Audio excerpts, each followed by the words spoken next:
One of the largest industries in the modern world is built upon a single human emotion.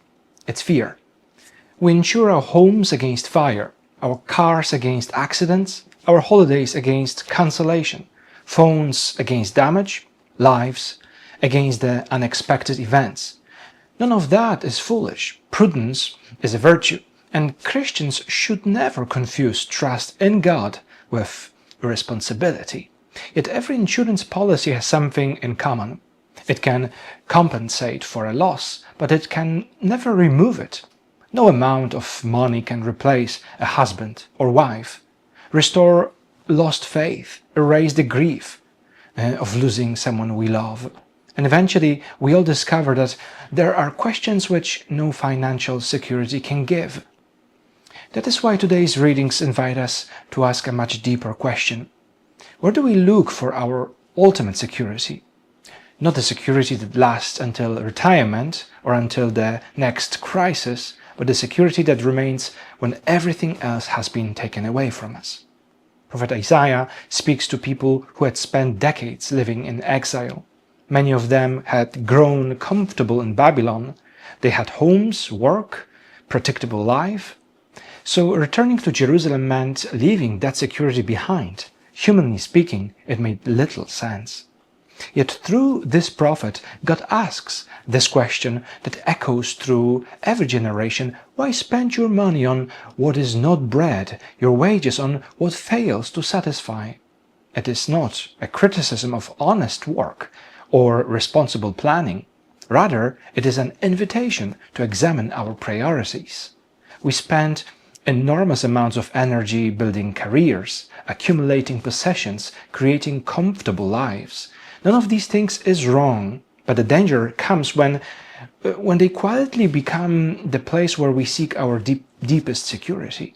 Every human heart hungers for something that money cannot buy.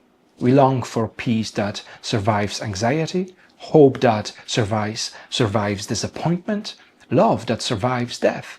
And Isaiah reminds us that only God can satisfy that hunger, because only God can offer a covenant that never expires. St. Paul develops the same thought from another angle though. Writing to Christians who knew persecution and uncertainty, he asks one of the most powerful questions in the New Testament: who can separate us from the love of Christ? And notice that St. Paul does not promise an easy life to them. In fact, he lists hardship, distress, persecution, famine, danger, even death. Christianity has never offered an escape from suffering. What it offers is something infinitely more proud: the certainty that suffering never has the final word.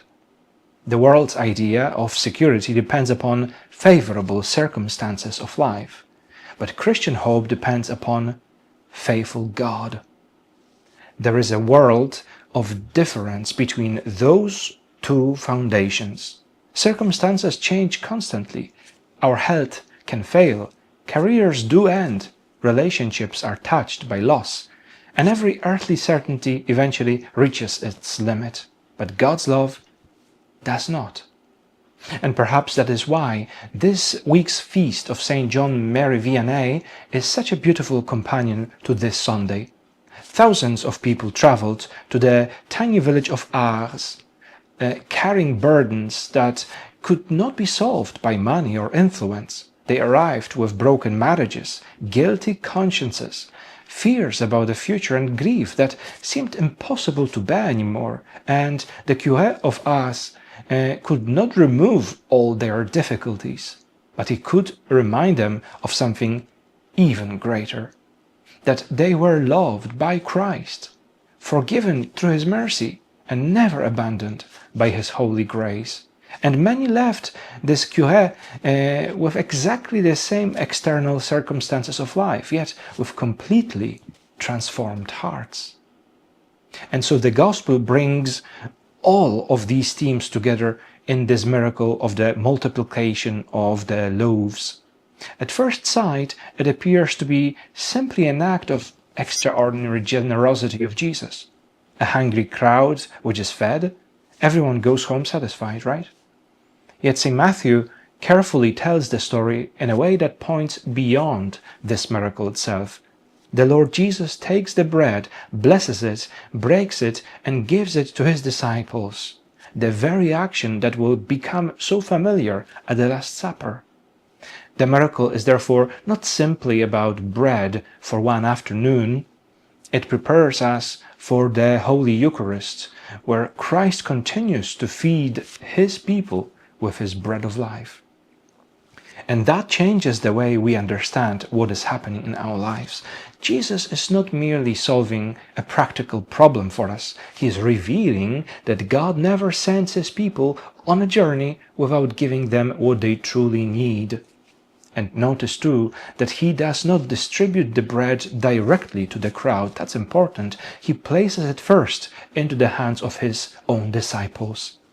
The miracle becomes a lesson for the Church in every age, that Christians are not called merely to admire God's generosity, but they are called to become its instruments.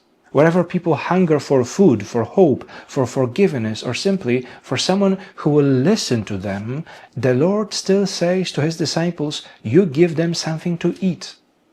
Perhaps this is the deepest message of today's readings.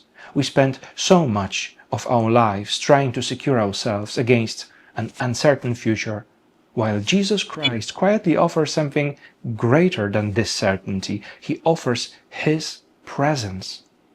And everything else in this world will eventually pass away. Savings may disappear, strength will fade, beauty as well. Even those we love will one day be entrusted back to God. But there is one promise that no illness, no disappointment, and not even death itself can take away. Nothing will ever separate us from the love of Christ. This is the only security that truly will never fail.